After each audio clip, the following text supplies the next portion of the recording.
Now, the game Catherine is about a guy who's feeling pressure to get married, sleeps around, and has horrible nightmares with death and sheep.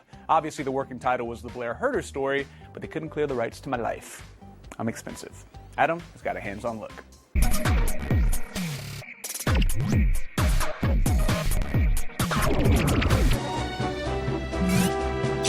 Catherine is made up of two incredibly stressful elements, challenging puzzles and relationship drama.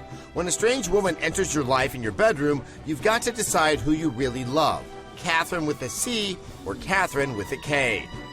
All the while, you'll need to escape never-ending Freudian nightmares. Be quick, smart, and try to keep your legs crossed. I'm so happy to be joined by Aram Jabari of Atlas to talk about, even by Japanese standards, one of the more unique games I think that's been put out in quite some time, Catherine. Certainly, yeah.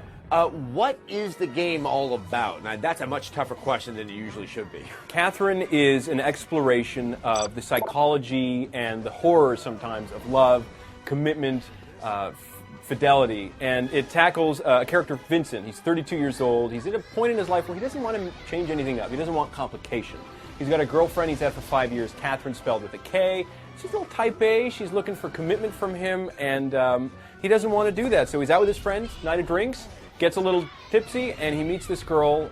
Next thing he knows, he's waking up next to her, and from there you have to make all these decisions based on his potential mistake. How would you describe the action in the game? What we're seeing here is very fast-paced, but I'm inclined to say it's like a puzzle.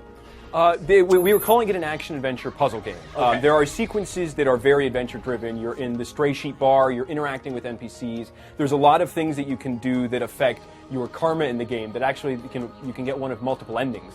Oh. But there are these sequences, the nightmares, that make up the meat of the gameplay, which are, in essence, puzzle. It's a puzzle. I think it's also worth pointing out that the art style changes depending on, well, part of the game you're interacting with, but it's all very visually, it's quite compelling. Right, so this is actually a game that was developed by a lot of the key people who worked on the SMT and Persona games, and it is Studio 4 degrees Celsius did the anime cutscenes, and you have this gorgeous cel-shaded in-game stuff, and then you've got, of course, the tower, the nightmares, that have a different aesthetic themselves with a very, at times, dark and horrific look to them.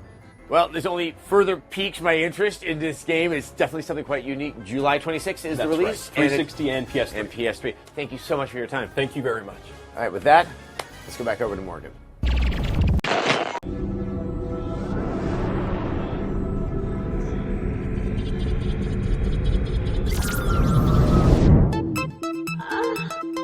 It's a story of love and sheep. Do I look like a sheep? You're the sheep. It can only be Catherine. Nobody can accuse Catherine of dishing out the same old video game. Just like the wasabi-coated sushi they serve here.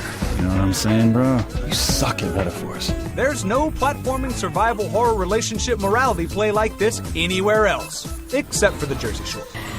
Catherine is a game of two worlds. The real world deals with Vincent in a long-term relationship with the clingy Catherine. Were you even listening? She wants to get hitched. I don't think we need to run out and get married. He'd rather hang with his bros at a bar. Pathetic. What are you calling pathetic? Anywho, as Vinny drowns himself in his whiny problems, a young hottie to trotty shows up, also named Catherine. I'm sure it's just a coincidence. You must like what you see. Get it to me! One thing leads to another, and one drink leads to another, and, well, you know the rest. Last night was amazing. Which leads to the second world of Catherine, the subconscious dream world. What the hell is this place? A world where Vincent has ram horns and is surrounded by sheep. You can't be serious. A hellish world where Vincent spends all night climbing towers by moving stone blocks here and there. If he falls in this dream world, no way! He'll die in real life. So sad.